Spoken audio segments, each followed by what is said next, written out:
मैंने अभी कुछ दिन पहले ही एक वीडियो में बताया था कि एक ऐसा ट्रेंड चल रहा है जिसमें औरतें और लड़कियां मर्द लोगों को अपने जाल में फंसा रही हैं।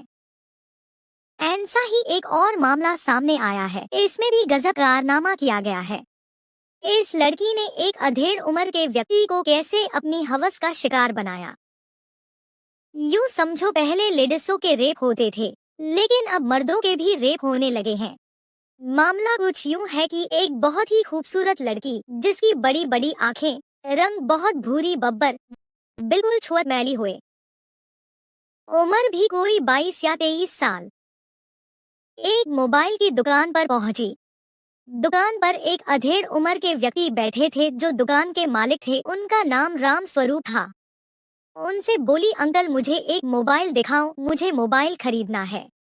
राम स्वरूप जी ने कई मोबाइल काउंटर पर रख दिए। लड़की ने सभी मोबाइल अलट पलट करके देखे, लेकिन कोई भी मोबाइल लड़की को पसंद नहीं आया। लड़की राम स्वरूप जी से हंस हंस कर बातें कर रही थी और बोली, अंकल कोई अच्छा सा मोबाइल दिखाओ। राम स्वरूप ने और मोबाइल दिखाए, लेकिन लड़की को उनमें से भी कोई मोबाइल पसंद नहीं आया।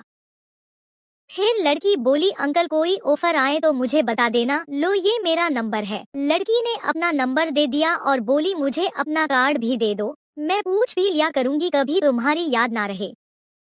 राम स्वरूप जी ने अपना कार्ड भी लड़की को दे दिया। अब लड़की चली गई और एक दो दिन बाद फोन किया कि अंकल कोई ऑफर आया क्या। राम स्वरूप जी बोले, नहीं बेटा, अभी तो कोई ऑफर नहीं आया है। अब रात को लड़की ने राम स्वरूप जी के व्हाट्सएप पर मैसेज भेजा, आप मुझे बहुत अच्छे लगते हो, मैं आपको पसंद करती हूँ और मुझे कोई मोबाइल वगैरह ना खरीदना, मैं तो बस तुमसे बात करने के बहाने ढूंढती रहती हूँ और तुम्हें आते जाते देखती हूँ तो मैं अपने दिल को बड़ी मुश्किल से काबू करती हूँ। तुम मेरे बारे में कुछ भी सोचो, लेकिन मैं तुमसे प्यार करती हूँ। अब कोई लड़की, और वो भी इतनी बला की खूबसूरत, डायरेक्ट सामने से ऐसी बातें बोले तो मर्द है, फिसल ही जाता है। राम स्वरूप जी के दिल में भी ऐसे ऐसे ख्याल आने लगे कि जब ऊपर वाला देता है तो छप्पर फाड़ कर देता है, लेकिन ये ख्याल नहीं आया कि जब ऊपर वाला लेता है तो पिछवाड़ा फाड़ कर लेता है। राम स्वरूप जी के बीबी बच्चे सब कुछ थे, घर कारोबार भी ठीक चल रहा था, यानी किसी चीज की भी कोई परेशानी या कमी कुछ नहीं थी। खैर कोई बात नहीं, राम स्वरूप जी को भी दूर तक हरा हरा दिख रहा था, जैसे सावन के महीने में आंखें बनवाने के बाद हरा हरा दिखता है। फिर क्या था, फोन पर बातें होने लगी। 2 दिन बातें हुई, तीसरे दिन ही लड़की मिलने को बुलाने लगी। अब राम स्वरूप जी बोले, बता कहाँ और किस टाइम आऊं। लड़की बोली, मैं पहले जगह तलाश करती हूँ और जगह का इंतजाम होते ही तुम्हें फोन करूंगी, तुम फौरन ही आ जाना। राम स्वरूप जी भी बेताब हो रहे थे, क्योंकि फोन पर बातें ही ऐसी ऐसी हो चुकी थी। अगले दिन को दोपहर में फोन आता है उस लड़की का कि आ जाओ फला जगह। राम स्वरूप जी ने दुकान बंद करी और पहुंच गए। एक पुराना खंडर सा मकान था। जैसे ही अंदर पहुंचे, लड़की ने एकदम बाहों में भर लिया राम स्वरूप जी को।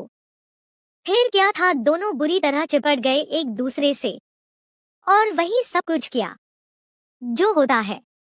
फिर दोनों अपने अपने रास्ते, लड़की अपने घर और राम स्वरूप जी अपनी दुकान पर।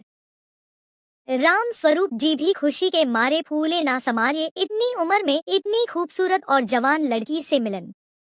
अब कुछ ही देर बाद राम स्वरूप जी के व्हाट्सएप पर एक वीडियो आती है। अब जैसे ही वीडियो प्ले की तो वही सब कुछ वीडियो में चल रहा था जो अभी कुछ देर पहले किया था। फिर उस लड़की का फोन आता है कि 5 लाख चाहिए, अगर कोई भी आनाकानी की तो ये वीडियो पूरे इलाके में घूमेगी। अब राम स्वरूप की पांव तले की जमीन निकल गई कि मार्केट में दुकान है, पूरी मार्केट में छवि खराब हो जाएगी और घर पर भी बीबी बच्चों के सामने क्या मुंह दिखाऊंगा। राम स्वरूप जी ने लड़की से कहा, मुझे कल तक का टाइम दो। लड़की बोली, ठीक है। राम स्वरूप जी पूरी रात परेशान रहे। जब कोई हल नहीं निकला तो उनके एक जानने वाले इंस्पेक्टर थे जिनका नाम है धर्मवीर सिंह। इनके पास गए और इंस्पेक्टर साहब को सारी आप बीती सच सच बताई कि ऐसे मेरी दुकान पर ये लड़की मोबाइल खरीदने के बहाने से आई थी और मेरे साथ ऐसे इसने ये सब कुछ किया है। इंस्पेक्टर साहब बोले तुम परेशान मत होइए, अब जैसे मैं कहूँ बस वैसे ही करते जाओ। अब तुम लड़की को फोन लगाओ और कहो कि अभी मेरे पास सिर्फ 2 लाख रुपए हैं, इन्हें ले लो और 2-3 दिन में 3 लाख का इंतजाम करके वो भी दे दूंगा। लड़की तैयार हो गई। लड़की ने सुनसान जगह पर बुलाया और लड़की आई अपने बाप के साथ। प्लानिंग के मुताबिक पुलिस भी वहां पहुंची। लड़की और उसके बाप को पकड़ लिया। स्क्रीन पर ये खूबसूरत फोटो उन्हीं मोहतरमा की है जो चेहरे पर कपड़ा लपेटे हुए बैठी हैं। वो तो राम स्वरूप जी दिमाग से काम ले गए और किस्मत अच्छी थी कि इतने भले पुलिस अधिकारी से जान पहचान थी जो आसानी से बच गए। हाँ तो मर्द जात आई कुछ समझ में बात। अब अगर कोई लड़की या औरत इस तरह से ऑफर दे तो कोई भी कदम उठाने से पहले इस तरह की कहानियों को जरूर ध्यान में दोहरा लेना और हमेशा ये याद रखना कि वो मोहब्बत नहीं होती जो 3 दिन में ही बिस्तर तक चली जाए।